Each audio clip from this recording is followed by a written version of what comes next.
Critical Theory. Yan ang ating pag-uusapan ngayong araw. Dito lang sa RCJ4 TV. At kung bago ka pa lang sa channel na ito, ay mag-subscribe ka na para isa ka na kaagad sa mga unang makakapanood sa tuwing may bago akong upload.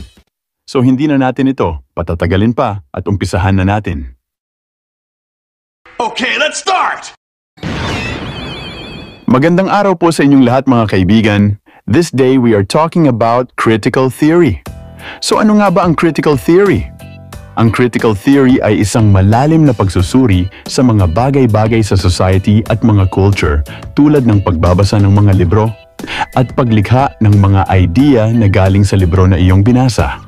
In short, ang critical theory ay tumutukoy sa atin kung paano natin pinapansin o pinupuna ang isang idea na ating nabasa o narinig. So ano ang ibig sabihin nito? Ito ay isang paghahanap ng sagot tungkol sa lahat ng mga assumptions or mga batayan na nakatuon especially sa lipunan, sa buhay, mga paghihirap at sa mga bagay na pumipigil sa ating mga tao para maintindihan nating lubos kung paano gumagana ang ating mundo.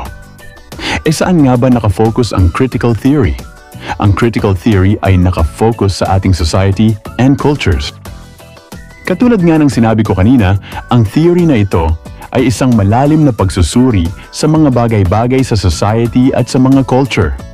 Parang ganito yan mga kaibigan, lahat ng mga tao dito sa buong mundo, lahat tayo ay may sari-sariling mga pananaw sa edukasyon, sa lipunan, sa kapangyarihan sa society at mga kultura at ganun din sa iba't ibang lugar.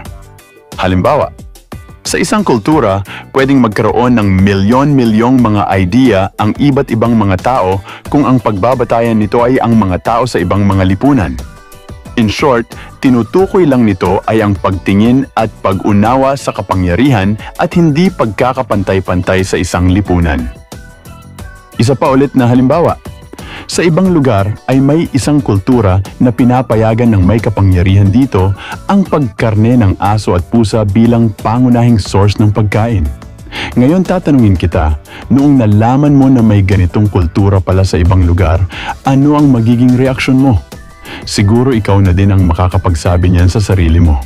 Anyways, sa mga ganitong senaryo, pumapasok ang hindi pagkakapantay-pantay at ang mga iba't ibang idea at pananaw ng bawat tao sa bawat lipunan. So ano pala ang ipinaglalaban ng theory na ito? Ang critical theory ay sinusubukang lutasin ang isang katotohanan sa pamamagitan ng karanasan ng lahat ng tao sa bawat society at mga kultura sa loob nito na pwedeng maging isang malinaw na daan para magkaroon ng pagbabago sa isang society. Ito ay pwedeng magresulta ng masama at pwede din naman na ito ay makabuti.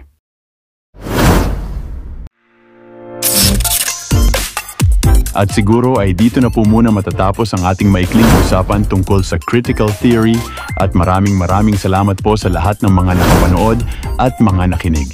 See you on the next episode. Kaibigan, nagustuhan mo ba ang topic na ito? Sana ay may natutunan ka ngayong araw. At kung nagustuhan mo ang video na ito, ay maraming salamat sa iyo. At kung gusto mo pa ng mga videos na kagaya nito, ay mag-follow, like, share at subscribe ka lang dito sa aking channel at page upang patuloy kitang ma-notify sa tuwing may mga bago akong uploads. So hanggang dito na lang mga kaibigan at mag-iingat kayo palagi. At maraming salamat ulit sa inyong lahat at God bless at hanggang sa muli.